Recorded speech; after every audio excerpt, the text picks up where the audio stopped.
Rocket launcher. Metal Slug is a classic run-and-gun arcade game released on April 19, 1996 by a video game company named NASCAR Corporation. They will later then be bought by SNK to create future Metal Slug titles. But some stuff happened about bankruptcy with SNK to then be changed to SNK Playmore. And I really do not want to get into that type of stuff, but my point is that the last Metal Slug game to be worked on by the original creators was Metal Slug 3. And so the focus of this video will be on Metal Slug 1, X, and 3. Not 2, because X is basically just 3, but an updated version of it. Now I know you must be asking yourself this. What makes Metal Slug unique in comparison to other running guns? And to that I say how it incorporates art style and gameplay together. Good example to compare this to is Contra. First off, Contra is such a simple game. Run right, shoot bad guy, don't get hit, pick up the occasional power up. The simplicity mixed with the military theme of the games makes Contra hold up today as fun and challenging game. Even later games carry on this generic military sci-fi art style. So my point being isn't that Contra is bad because it looks too bland or that it doesn't have a unique art style. My point is that what carries the series is its gameplay, pure and simple. On the other hand, you got a game like Cuphead, which is most notable for its unique art style. Everything you see was hand-drawn and recorded for the sake of making the game feel and look like a cartoon from the early 1900s by using the same techniques that they used back then. And this helps the game build character through simply its art style. And that's what helps it stand out from the rest of the competition of run and gun games. Now that I have told you the importance about art style and gameplay in running guns, let's move on to what makes Metal Slug unique.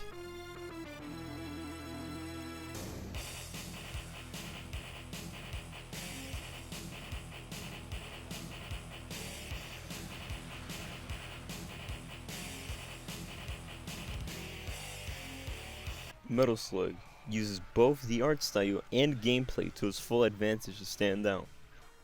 First off, the art style to the game is comical and detailed at the same time. Each sprite has immense detail to it, and seeing a bunch of stuff going on the screen at once makes the game look very fluid and not stiff. Each level also has these very detailed backgrounds to really help make the background stand out from the actual gameplay, and it looks amazing. But at the same time, he has these goofy looking tanks, over exaggerated facial expressions, and weird enemy designs that really add on to the game's comical approach and its art style. This now leads to gameplay. You start off each level with a pistol and 10 grenades, which are very powerful and worth saving towards the boss at the end of each level. But more on that later. You have to get to point A to point B like in any other running gun, with the occasional stopping in place to defeat your enemies that block your path. The environments you go through in each level ranges from a military outpost to the streets of New York. Oh yeah, and space. The main enemies in each game are the rebel soldiers, and you will see these guys a lot. They die very quickly, but they also vary in what they do, which is a bit of a complaint I have. They throw grenades, jump to knife you, and throw rolling balls and little rockets. The only indication that you get on what attack they do is to see them do it, which kinda sucks. But eventually you get used to it, which is very unfortunate. Also, a nice little detail is that when you die, they stand there and laugh at you. And of course, when you respawn, they jump back and do whatever the heck they were doing. Which is just a nice detail to have, because it really emphasizes the comedic nature of this game. You also fight heavy enemies, like tanks, helicopters, Visting, and aliens. But to put it simple, you are practically fighting giant machines and giant creatures. There are a lot of moments in the game where they combine both light and heavy enemies to then just fill the screen with as much as they could possibly throw at you, leaving you no space to breathe, and the screen just gets filled with projectiles. If all you have during these parts is a pistol and no bombs, then good luck, because you're gonna have to mash that button as much as possible and also dodge a bunch of stuff. So just trust me when I say that this happens a lot, and the game can feel outright sadistic, giving you no chance to breathe. Just a quick side note, god damn, the amount of people you kill in these games just make you wonder if Marco's a psychopath. No human being can keep that smile while brutally wiping out an entire enemy camp. Along each level there will always be prisoners you can rescue that either drops weapons, bombs, or just point items, which are just seen as garbage because they don't really help you that much. Aside from your standard prisoner, you could also find support people, like the president, this guy that Hadoukens the shit out of people, and Utan, which is a monkey with a gun, and he picks his boogers. That's awesome. But back to the topic about the guns. You got the heavy machine gun, shotgun, flame shot, laser gun, rocket launcher, enemy chaser, drop shot, and my favorite being the Iron Lizard because it's just a little face on it, and I think that's pretty cool. Also, most guns have a big variant, which simply just shoots a bigger version of the projectile. Oh yeah, almost forgot to mention that you also have a little melee attack that you use if you get close to an enemy. So yeah, it's very helpful. Aside from your standard crate of bombs, there's also variants to what you can throw, such as the rock and the Molotov, which are the only other variants, but you know, that's still pretty cool. The Molotov, well, does what a Molotov does, burns the enemies. And the rock is just a rock, and you could kill people with it, with a single smack, and makes a funny sound. You will lose both your weapon and the amount of bombs you have if you were to die. And so, when you die and respawn, you'll get your pistol back and 10 bombs. It is always recommended to save as much bombs as possible for the boss at the end of each level, because it makes it way easier to get through and not a tassel of just spamming it with your pistol. And finally, we move on to the slugs. A powerful tank that takes 3 hits to blow up, attached with 2 machine guns and a cannon. And if you crouch in it, you can also throw your bombs, which is very helpful.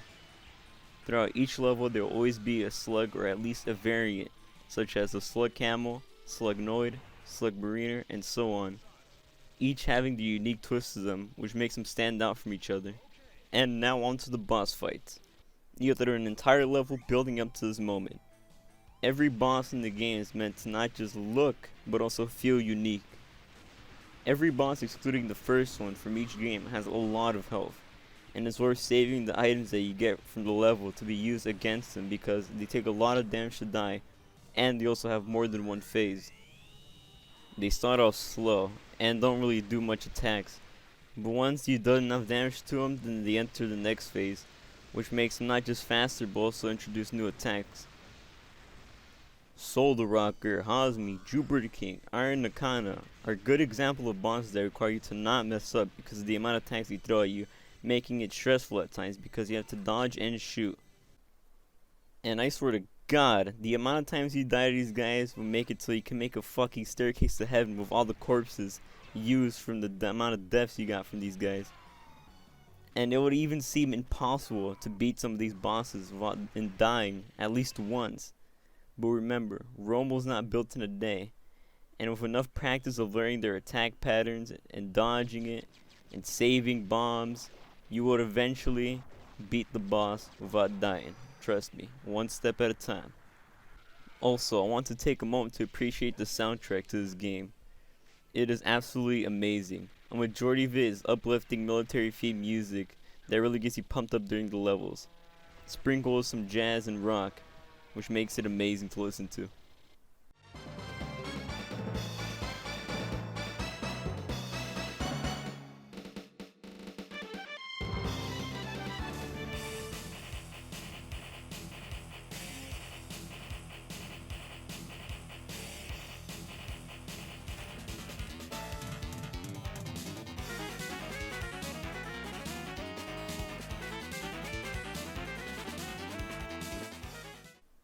Sometimes though, the music in the game will take a step back to complement the environment that you're going through. Like in X, when you're going through an ancient pyramid full of mummies, not only do you hear instruments from the Middle East, but also some vocals.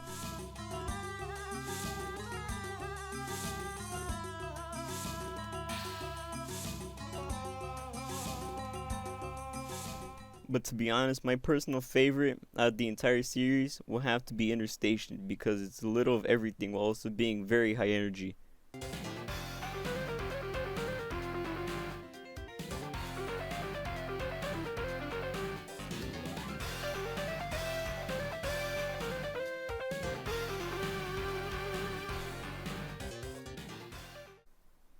You want to hear something funny? I hadn't even mentioned half of the stuff yet, like the characters, story, transformations, different routes, and end sequences. It just really goes to show to how big an arcade game could be. And if you look past the frustration this game causes and just enjoy its content, you'll see a challenging, comical arcade running gun with a unique charm and also high replay value. Seriously though, if you're gonna play any of these games, I highly recommend you limit the amount of credits to 10. If you're starting, of course, because if you're to play any of these games with infinite credits, it sort of crumbles the whole replay value that this game has, since you just keep dying and respawning like if nothing ever happened. I made this video not because I thought it would be an interesting topic, but because it's always nice to look back and remember these iconic arcade games and how they brought joy to many people across the world. Even though they're very simple and very easy to get accustomed to the controls, they can also bring many hours of great fun.